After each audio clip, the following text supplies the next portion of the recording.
ವಾಸ ಮಾಡಿದ ಹಾಗಿದೆ ಇಲ್ಲ ಈ ಸ್ಥಳ. ಈ ಹಕ್ಕಿಯು ಕೂಗುವ ಕೋಗಿಲೆಯ ಗಾನ ಎನ್ನ ಮನೆ ತನಿಸುವಂತಾಯಿತು. ಓಹೋ, ಸಮಯ ಹೋಗಿದ್ದು ಮರ್ತೇ ಹೋಯಿತು. ಆದ್ರೆ ಹುಣ್ಣಿಮೆ ಚಂದ್ರನ ಬೆಳಕು ಭೂಮಿಗೆ ಹೊಂಗನಸನ್ನು ತಂದತ್ತಾಗಿದೆ. ಈ ಕೋಗಿಲೆಯ ಗಾನವನ್ನ ಕೇಳಿ ನನಗೂ ಹಾಡಬೇಕು ಅಂತ ಏಕೆ ಹೀಗಾಯ್ತು, ನಾನು ಕಾನೇನು ಪ್ರೀತಿ ಮನದಲ್ಲಿ ಹೇಗೆ ಮೂಡಿತು, ನೀಲಿ ಬಾಣಲಿ ತೇಲಿ ಹೋದೆನು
ಓಹೋ, ಶ್ರೀಮಂತರ ಗಿಳಿ ಜಿಂಕೆ ಮರಿಯಾಗಿ ಅಶೋಕವನದಲ್ಲಿ ಹಾಡಿ ಕುಣಿಯುತ್ತಿದೆಯಲ್ಲ.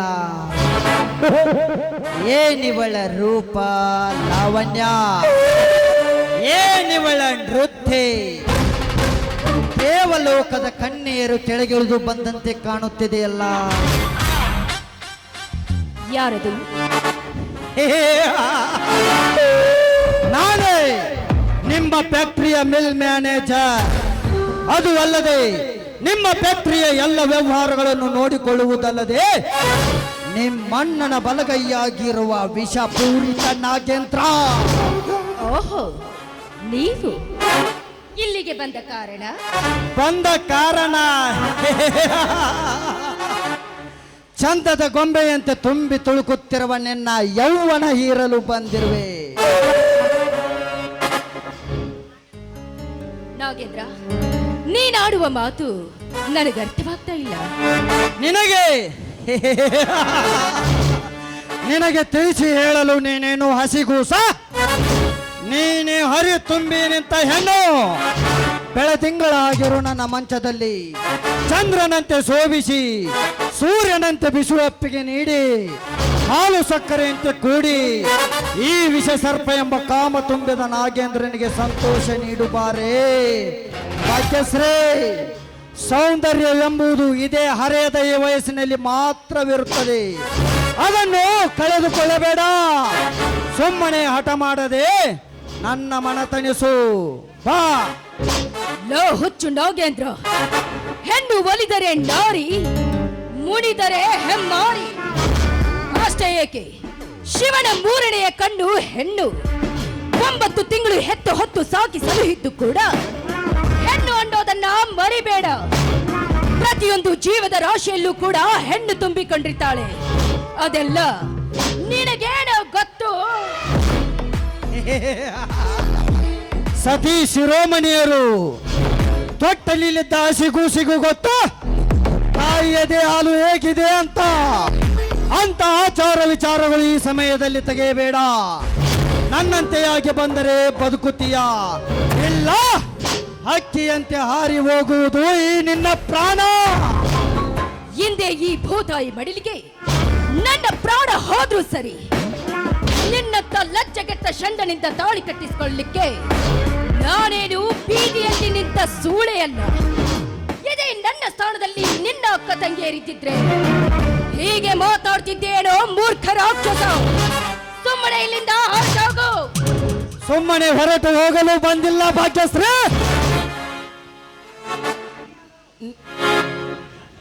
ಕಂಡದ್ದು ಕಾಗೆಯಾದರೂ ಕೂಗಿದ್ದು ಕೋಗಿಲೆ ಎನ್ನಬೇಕು. ನಿನ್ನಂತ ರಸ ತುಂಬಿ ಹಣ್ಣನ್ನು ಕಚ್ಚದೆ ಬಿಡಲಾರ ಈ ನಾಗೇಂದ್ರ. ರಣ ಹೇಳಿ ನಾಗೇಂದ್ರ, ಇಡೀ ಸಾಮ್ರಾಜ್ಯಕ್ಕೆ ಕೋಟೆ ಅಂತಿರುವ 10 ತಲೆ ರಾವಣ ಕೂಡ ಸೀತಾಮಾತೆಯ ಒಂದು ಕೂದಲ ಕೊಂಕಣ್ಣ ಸಹ ಮುಟ್ಟಲು ಸಾಧ್ಯವಾಗುತ್ತದೆ. ಈ ಕಲಿಯುಗದಲ್ಲಿ ನನ್ನನ್ನ ಮುಟ್ಟಲು ಬಂದ್ರೆ ಈ ಗರತಿಯರ ಸಮಾಜ ಮೆಟ್ಟಿನಿಂದ ಹೊಡಿತಾರೆ. ಎಚ್ಚರ! ಲೇ ಹುಚ್ಚು ಎಣ್ಣೆ, ಕೇಳು, ನಿನ್ನ ಗರತೀರ ಸಮಾಜವನ್ನು ತೊಳೆದು ಬಿಡುತ್ತೇನೆ. ಕಾಲೇಜು ಸೇರುತ್ತೇನೆಂದು ಪಾಸ್ ತೆಗೆಸಿ ಕಂಡವರಿಗೆ ಕಾಲೆತ್ತಿ ಪತಿವರಲ್ಲಿ ಎನಿಸಿಕೊಂಡು ಮತ್ತೊಂದು ಊರಿಗೆ ಹೋದವರು ಎಷ್ಟಿಲ್ಲ ಈ ನಿನ್ನ ಗರತಿಯರ ಸಮಾಜದಲ್ಲಿ ಎಷ್ಟೊಂದು ಜನ ಮರೆ ಮಾಚಿ ಕುಳಿತಿದ್ದಾರೆ ಗೊತ್ತಾ? ಕೇಳು, ಸಾಹುಕಾರನ ಮನೆಗೆ ಅಡುಗೆ ಕೆಲಸಕ್ಕೆ ಹೋಗುತ್ತೇನೆಂದು ಹೇಳಿ 4 ಗೋಡೆಗಳ ಮಧ್ಯೆ ನಡೆದ ಘಟನೆಯನ್ನು 4 ಇಂಚು ಮೊಬೈಲಿನಲ್ಲಿ ನೋಡಿ ಅದೇ ಸಾಹುಕಾರನ ಜೊತೆ ಸೆರಗು ಹಾಸಿ ಮಲಗುವ ಹೆಣ್ಣುಗಳಷ್ಟಿಲ್ಲ ಈ ನಿನ್ನ ಗರತಿಯರ ಸಮಾಜದಲ್ಲಿ. ಹೊರಗಡೆ ಕೆಲಸಕ್ಕೆ ಹೋಗುತ್ತೇನೆಂದು ಹೇಳಿ ಮನೆ ಹೊರಗಡೆ ಬಂದ ತಕ್ಷಣ ತನ್ನ ಮೊಬೈಲ್ ರಾಜನಿಗೆ ಮಿಸ್ ಕಾಲ್ ಕೊಟ್ಟು ತಿಪ್ಪೆಯ ತಗ್ಗಿನಲ್ಲಿ ಬಿದ್ದು ಮೈ ಮನ ಹೊಲಸು ಮಾಡಿಕೊಂಡು ಬರುವ ಹೆಣ್ಣುಗಳಷ್ಟಿಲ್ಲ ಈ ನಿನ್ನ ಹಾಳು ಸಮಾಜದಲ್ಲಿ. ಗಂಡನೇ ದೇವರೆಂದು ಮತ್ತೊಬ್ಬನ ಜೊತೆ ರತಿ ಕ್ರೀಡೆ ಆಡಿ ತನ್ನ ಕಾಮದಾಹ ತೀರಿಸಿಕೊಂಡು ಬರುವ ಹೆಣ್ಣುಗಳಷ್ಟಿಲ್ಲ ಇದೇ ನಿನ್ನ ಇಂಪಾದ ವಾತಾವರಣದಲ್ಲಿ. ಎಷ್ಟು ವರ್ಣಿಸಲಿ ನಿನ್ನ ಗರತಿಯರ ಸಮಾಜದ ಬಗ್ಗೆ? ಸಾಕು, ಇನ್ನೂ ಬೇಕಾ? ಸಮಾಜದ ಬಗ್ಗೆ ಇಷ್ಟೊಂದು ತಿಳಿದುಕೊಂಡಿರುವ ನೀನು, ನಿನ್ನ ತಾಯಿ ಕೂಡ ಮತ್ತೊಬ್ಬರಿಗೆ ಸರಹಾಸೆ ಹಾಡದಿರಬೇಕು. ನೀನು ನಿಜವಾಗಿಯೂ ಒಂದೇ ರಕ್ತಕ್ಕೆ ಹುಟ್ಟಿದವಳಿಯಾಗಿದ್ದರೆ ಹೀಗೆ ಮಾತಾಡ್ತಿರ್ಲಿಲ್ಲ. ನೀನು ಅಂದಾಗ ನೀನು ರಾಕ್ಷಸನಂತೆ ವರ್ತನೆ ಮಾಡ್ತಿರುವೆ. ಮನುಷ್ಯನಂತಾದ್ರೂ ತಿಳಿದುಕೋ ಅಥವಾ ರಾಕ್ಷಸನಂತಾದ್ರೂ ತಿಳಿದುಕೋ. ನಿನ್ನನ್ನು ಇಷ್ಟೊತ್ತು ಮಾತನಾಡಲಿಕ್ಕೆ ಪೆಟ್ಟಿದ್ದೆ ತಪ್ಪಾಯ್ತು. ಬಾರೇ ಬಾ. ಕೈ ಬಿಡೋ ನೀಚ! ನನ್ನ ಮೈ ಮುಟ್ಟಲು ಬಂದ್ರೆ ನಿನ್ನ ಶಿರವ ಹರಿದು ತೋರಣ ಕಟ್ಟೋ ಶೂರರು ಇನ್ನು ಈ ಭೂಮಿ ಮೇಲೆ ಇದ್ದಾರೆ ಅನ್ನೋದನ್ನ ಮರಿಬೇಡ. ಶೂರರು? ನಾನೇ ಶೂರರ ಯಮನಾಗಿರುವಾಗ ಅದ್ಯಾವ ಶೂರ ಬಂದು ಕಾಪಾಡುತ್ತಾನು ನಾನು ನೋಡೇ ಬಿಡುತ್ತೇನೆ. ಭಾಗ್ಯಶ್ರೀ, ಬ್ರಹ್ಮ ಭೂಮಿ ಮೇಲೆ ಹೆಣ್ಣನ್ನು ಸೃಷ್ಟಿಸುವಾಗ ಅವಳಿಗೆ ಒಂದು ವಿಶಿಷ್ಟ ಸ್ಥಾನ ಬೇಕೆಂದು ಯೋಚಿಸಿದನೋ ಏನೋ. ಅದಕ್ಕೆ ಸೊಂಟಕ್ಕೆ ಸೌಂದರ್ಯ ಕೊಟ್ಟ, ಕಂಠಕ್ಕೆ ಮಾಧುರ್ಯ ನಿಟ್ಟ, ಎದೆಯ ಮೇಲೆ 2 ಪುಟಗಳ ಕುಣಿತ ಬಿಟ್ಟ. ಪುಟಗಳ ಕುಣಿತಕ್ಕೆ ಮರುಯೋಗದ ಮಾನವರೇ ಎಲ್ಲ ಬಾರೇ ಬಾ.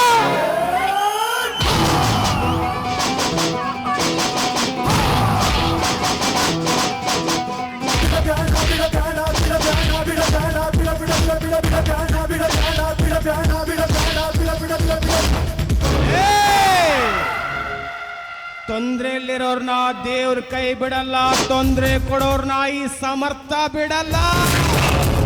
ಲೇ ಕಾಮ ತುಂಬಿದ ಪಿಸಾಚಿ, ಕೈ ಬಿಟ್ಟು ನಿಲ್ಲಲೇ ಆ ಅಬಲೆಯ ಹೆಣ್ಣನ್ನು. ಕೈ ಬಿಡಬೇಕಾ? ನನ್ನ ಚದುರಂಗದಾಟದಲ್ಲಿ ಭಾಗವಹಿಸಲು ಬಂದ ನೀನಾರಲೇ ಬಚ್ಚ ಅಲ್ಲಲೇ ಲುಚ್ಚ. ಹುಳನ ಕಪ್ಪೆ ತಿನ್ನತ್ತೆ, ಕಪ್ಪೆನ ಹಾವ ತಿನ್ನತ್ತೆ, ಹಾವನ ಹದ್ದು ತಿನ್ನತ್ತೆ, ಹದ್ದನ್ನ ಬೇಟೆಗಾರನ ಬಾಣ ತಿನ್ನತ್ತೆ. ನಿಮ್ಮಂತ ಕೆಟ್ಟ ನರರಾಕ್ಷಸರ ರಕ್ತ ಹೀರಲು ಬಂದಿರುವ ಸೂರ್ಯನ ಕಿರಣದಂತೆ ಹೊಳೆಯುವ ವಜ್ರ ಈ ಸಮರ್ಥ. ಸೂರ್ಯನ ಕಿರಣವಾದರೇನು? ಹುಣ್ಣಿಮೆ ಚಂದ್ರನಾದರೇನು, ನನ್ನ ದಾರಿಗೆ ಅಡ್ಡ ಬರಬೇಡ, ಸುಮ್ಮನೆ ಹೊರಟು ಹೋಗು. ಲೇ ನರಗೆಟ್ಟ ನಾಗೇಂದ್ರ, ಇಂಥ ಅಬಲೆಯ ಹೆಣ್ಣನ್ನು ನಿಮ್ಮಂತವರ ಕೈಗೆ ಒಪ್ಪಿಸಲು ಹೋಗಲು ನಾನೇನು ಇನ್ನೊಬ್ಬರ ಮನೆಯ ಮುಂದೆ ಎಂಜಲು ಕೂಳು ತಿನ್ನುವ ನಾಯಿಯಲ್ಲ, ಗಂಡದೆಯ ಭಾರತಾಂಬೆಯ ಹೆಮ್ಮೆಯ ಪುತ್ರ. ಲೇ ನಾಗೇಂದ್ರ, ಈ ಹೆಣ್ಣನ್ನು ಕೈ ಬಿಟ್ಟು ಹೋದರೆ ಸರಿ, ಇಲ್ಲವಾದರೆ ಹರಕೆಯ ಕೋಣದಂತೆ ಕಡಿಯಬೇಕಾಗುತ್ತದೆ. ಎಚ್ಚರ. ಗಂಡದೆ ಭಾರತಾಂಬೆಯ ಪುತ್ರ. ಇದೇ ತುಂಬಿದ ಸಮಾಜದ ಮುಂದೆ ದ್ರೌಪದಿಯ ಸೆರಗು ಸೆಳೆಯುವಾಗ ಎಲ್ಲಿ ಹೋಗಿತ್ತೋ ಆ ನಿನ್ನ ಗಂಡದೆ ತೋಳದ ಬಾಯಿಗೆ ಆಹುತಿಯಾಗಬೇಡವೋ ಕುರಿಮರಿಯೇ?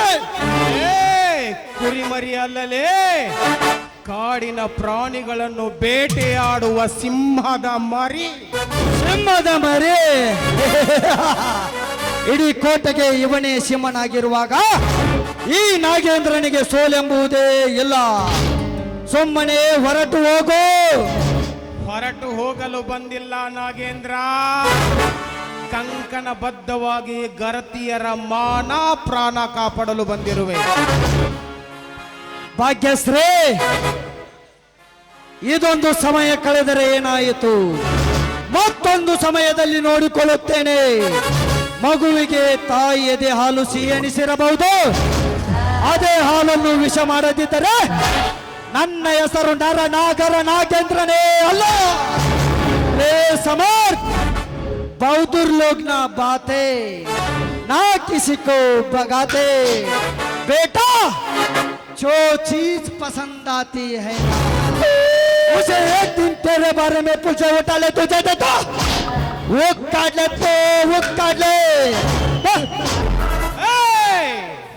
बड़े बड़े खतरनाकों के नाक काट कर जेब में रख लिया. चल जा. ಹೋಗ್ಲೇ ನಾಗೇಂದ್ರ, ಹೋಗೋ. ನಿಮ್ಮಂತ ಕೆಟ್ಟ ವಿಷ ಸರ್ಪಗಳ ದೇಹವನ್ನು ಕುಕ್ಕಿ ಕುಕ್ಕಿ ತಿನ್ನುತ್ತೇನೆ.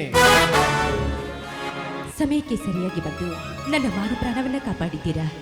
ಈ ನಿಮ್ಮ ಸಹಾಯಕ್ಕೆ ಏನು ಕೊಟ್ಟರು ಸಾಧ್ಯ. ನಿಮ್ಮ ಋಣವನ್ನ ಹೇಗೆ ತೀರಿಸಲಿ? ಓಹೋ, ಶ್ರೀಮಂತರ ಮನೆಯ ಹೆಣ್ಣು, ನಿಮ್ಮಂಥವರಿಗೂ ಇಂಥ ಕಾಲ ಬರುತ್ತಿದೆ ಎಂದರೂ ನಿಜವಾಗಲೂ ನಂಬಲೇಬೇಕು. ಮೊದಲೇ ಓದಿದವರು, ಮೇಲಾಗಿ ಹಣವಿದ್ದವರು, ಹಣದಿಂದ ಕೈಲಾಸವನ್ನೇ ಧರೆಗಿಳಿಸಿದವರು, ನಿಮ್ಮಂಥವರಿಗೂ ಇಂಥ ಸ್ಥಿತಿ ಬರುತ್ತಿದೆ ಎಂದರೆ ನಿಜವಾಗಿ ನಂಬಲೇಬೇಕು. ಹೌದು, ನಂಬಲೇಬೇಕು. ನಂಬುವಂತ ಸಮಯ ಇದಾಗಿದೆ.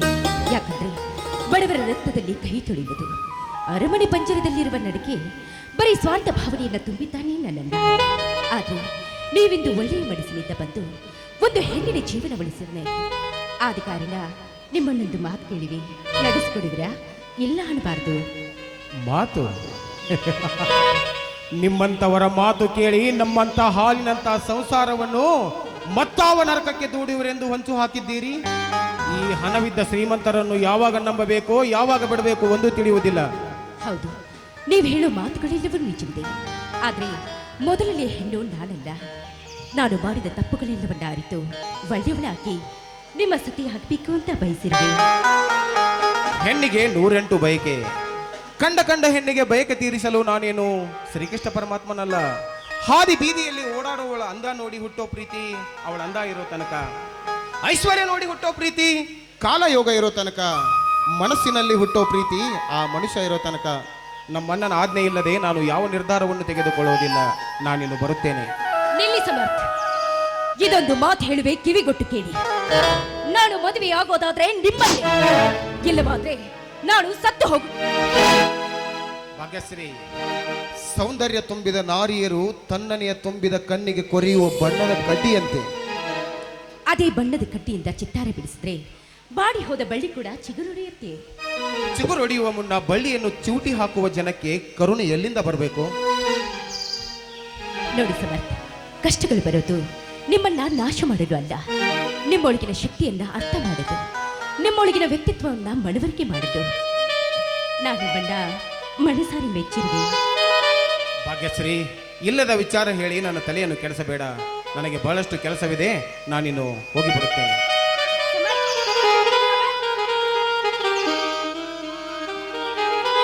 ಹೋಗು ಸಮರ್ಥ್, ಹೋಗು. ನೀ ಹೋದ್ರೆ ಏನಾಯ್ತು?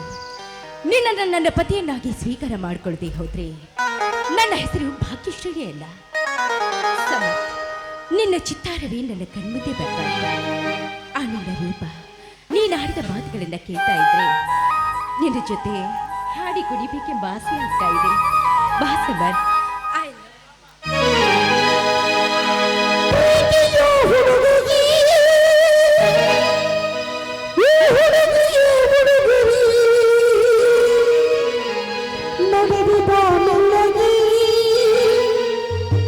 ನಾನುಡಿಸಿವೆ ಮಲ್ಲಿಗೆ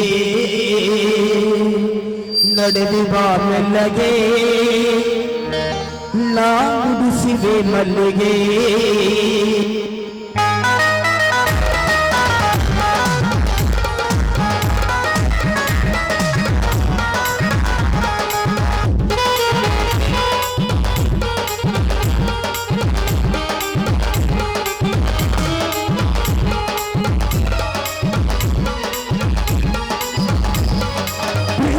ಹುಡುಗಿಗೆ ಈ ಹುಡುಗನ ಉಡುಗೊರೆ, ಪ್ರೀತಿಯ ಹುಡುಗಿಗೆ ಈ ಹುಡುಗನ ಉಡುಗೊರೆ. ನಡೆದು ಬಾ ಮೆಲ್ಲಗೆ ನಾನು ಸಿರಿ ಮಲ್ಲಿಗೆ, ನಡೆದು ಬಾ ಮೆಲ್ಲಗೆ ನಾನು ಸಿರಿ ಮಲ್ಲಿಗೆ.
ಬಡು ಬಂದರೆ ಒಡಿಸಿರಿ ಸೀರೆ ಬಂಗಾರಿ, ನಾ ಕೊಡಿಸುವೆ ಬೆಲುಗರಿ. ಮದುಮಗಳಾಗಿ ಬಂದರೆ ಸಾಕು ಸುತ್ತಾರಿ, ನಾ ಮದುವೆಗೆ ತಯಾರಿ. ನೋಡುವೊಮ್ಮೆ ಈ ಬಡವನ ಪ್ರೀತಿಗೆ ಸಾಹುಕಾರನ, ಬಾಯಿಗೆ ಪ್ರತಿದಿನ ನಿನ್ನ ಕಾವಲುಗಾರನ, ಬಾಯಿಗೆ ಪ್ರತಿದಿನ ನಿನ್ನ ಕಾವಲುಗಾರನ. ಪ್ರೀತಿಯ ಹುಡುಗಿಗೆ ಈ ಹುಡುಗನ ಉಡುಗೊರೆ, ಪ್ರೀತಿಯ ಹುಡುಗಿಗೆ ಈ ಹುಡುಗನ ಉಡುಗೊರೆ. ನಡೆದು ಬಾ ಮೆಲ್ಲಗೆ ನಾ ಮುಗಿಸುವೆ ಮಲ್ಲಿಗೆ, ನಡೆದು ಬಾ ಮೆಲ್ಲಗೆ ನಾ ಮುಗಿಸುವೆ ಮಲ್ಲಿಗೆ.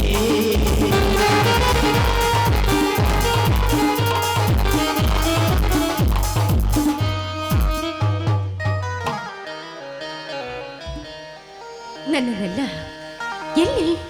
ಅಯ್ಯೋ, ಇದು ಕನಸೇ? ಚೇಚೆ, ಇದನ್ನ ನನಸು ಮಾಡೋದೇ ನನ್ನ ಗುರಿ. ಸಿದ್ದು ಮುತ್ತಕ್ನವರು ಇವರಾದ್ರೂ ನನ್ನ ಅಲ್ಪ ಕಲೆಯನ್ನು ಕಂಡು 100 ರೂಪಾಯಿ ಕೊಟ್ಟಿದ್ದಾರೆ. ಕೊಟ್ಟಂತ ನನ್ನ ಆತ್ಮೀಯ ಸಹೋದರನಿಗೆ ತುಂಬ ಹೃದಯದ ಧನ್ಯವಾದಗಳು. ಹಾಗೆ ಅಶೋಕಣ್ಣ ನನ್ನ